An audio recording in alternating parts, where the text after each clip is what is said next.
Hello everyone and welcome back to S&E Ants. I hope you all are doing great and having a great day or night wherever you are watching in the world. Before we get in today's update video, I ask you to take 1 second of your time to check and see if you're subscribed to the channel. I have a lot of people that watch our content and are not following the channel. It seems about 80% of you actually. Each of you make a difference and you all have built this channel to what we are now, and we're still growing. Kind of like an ant colony if you think of it. For all you that are subbed, I thank you for coming back for the updates and checking on the colonies that we have watched grow. Hopefully you're learning something. So let's get into the video and see how our ant colony is doing.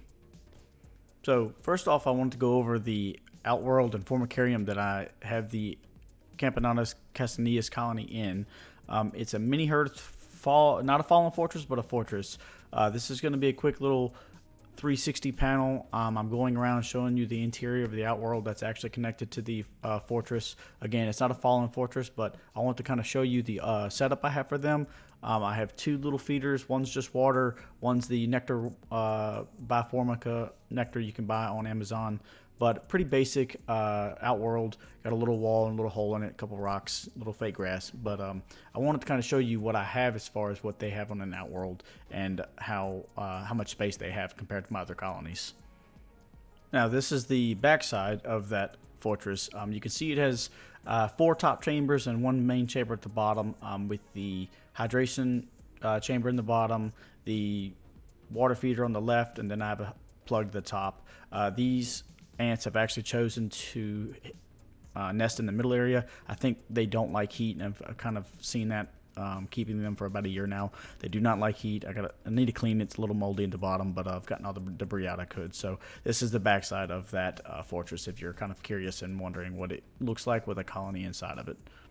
Now let's get into the meat and potatoes, so to speak, of this video. This is an update for my Camponotus Castaneus colony. As you can see in the background, like I've done in previous videos and kind of what I'm going to do moving forward with the channel, it seems to kind of give a very informative take on the colonies and stuff. I'm going to just kind of talk over the footage I take. That way you can kind of enjoy what I've gotten, and then you can listen to me as well. So this ant species is not a rare ant, but more of a sought-after ant, especially here on the East Coast. There's a lot of folks and ant keepers that have Camponotus pennsylvanicus, as I do the other 2 colonies.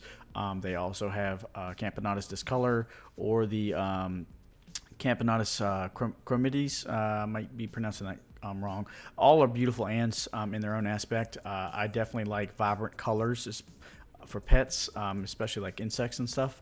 So the Castaneus kind of really drew my eye because they have that golden red through their entire body, versus discolor have a really dark, deep red underneath, and the discolor are kind of split between half red, half black. I think they have a black head, black thorax, or a red thorax and a black abdomen. I'm not sure, but they kind of have a mixed bag. But anyway, I've told you guys in previous videos that this is most definitely my favorite ant colony, and I'm really baby this colony, trying to get it going. And you know, I want it to be one of the best colonies I have because the coloration is just so pretty. They woke up from diapause. They've not had any issues. They went through diapause great. I didn't lose any workers. Actually, I think I've only lost a couple workers in my main pennsylvanicus colony, but my Castaneus colony didn't lose a single worker. As you can see, this video was taken actually over the past couple days.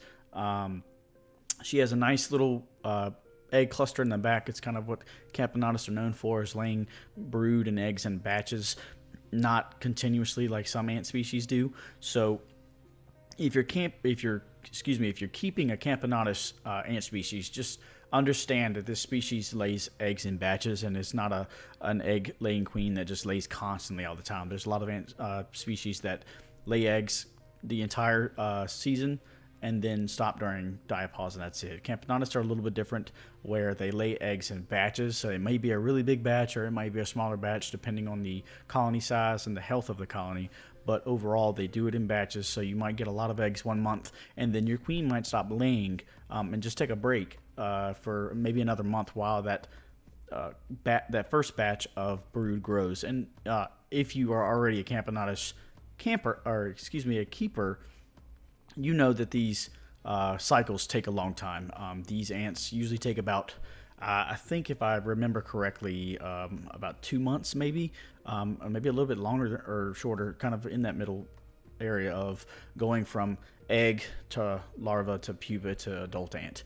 It takes a while. These ants do grow very slowly.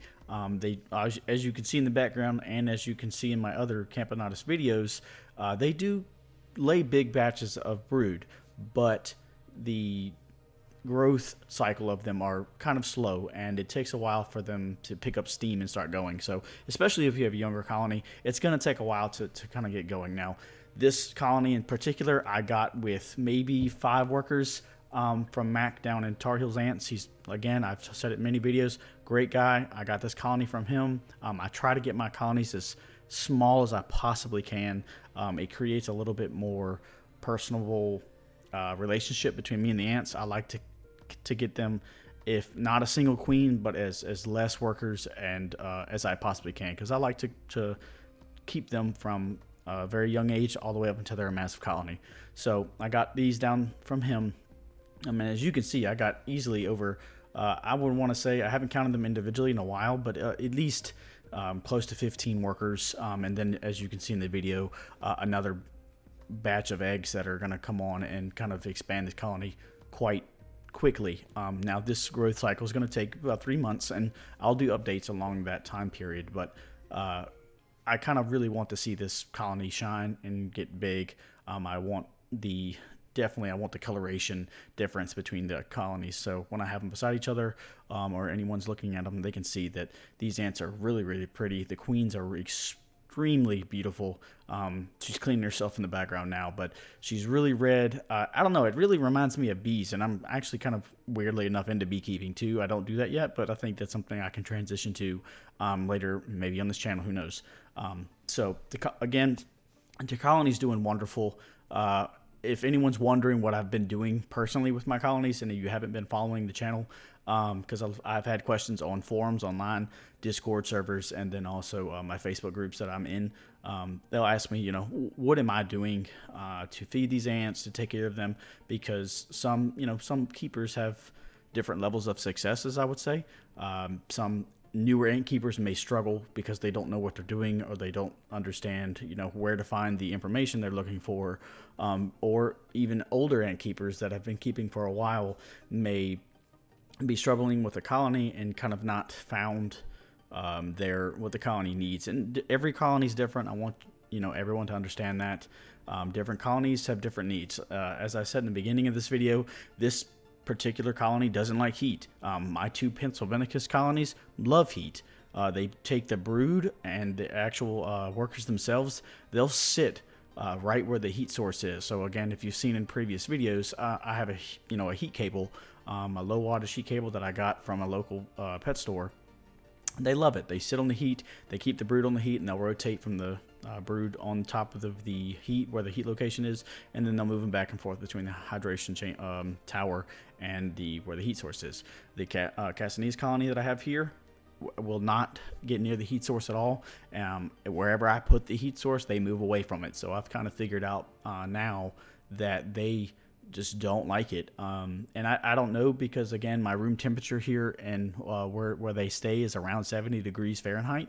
If you're watching in a different country, you can kind of do the equation on what Celsius that is. But it's room temperature, and they seem to like it. They don't like the heat. They don't like to keep the brood near the heat, and it may be because this colony is so young that they don't want to chance anything. So they're taking the safe route. But the purpose of that is to say that every colony is different. So you got to kind of work around what they want. They may not want a lot of protein, versus another colony may like a lot of protein. So you kind of have to watch and just take little baby steps on how you're taking care of each individual colony. And again, these are all Camponotus species. So if you're taking care of different species of ants, they're definitely going to have different care needs. So kind of take your time with it. Don't overwhelm yourself. Again, these particular ants grow very slowly, so you have a lot of time to kind of adjust what you're doing to see what they like. As you can see in the background, these ants are perfectly healthy. They're extremely full. And they actually don't come out a whole lot because they eat, and they're such a small colony. They all fill themselves up to the brim, and then they stay on the inside of the nest, and kind of, as you can see in the background, they I would say transport that food around each other. They, with trophalascus, excuse me, big words, hard to pronounce. But once they eat that, they can keep it in the nest and they don't need to go out for a while. And that's kind of what, the premise of the ant colony is. Workers go out when they need food and they stay in the nest when they don't. So, but like I said, this colony's doing great. This is an update for you guys. I'll do another update video in about a month for each particular colony. So I'm going to rotate between colonies, kind of keep the videos out and keep you guys updated on how they're doing, each one of them, and we can kind of get a flow of content going as well.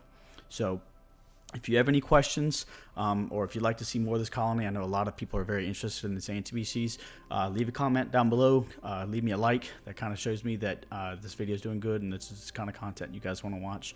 But until the next update, I will catch you guys later, and I hope you guys enjoyed everything you've watched. Take care, and I'll see you later.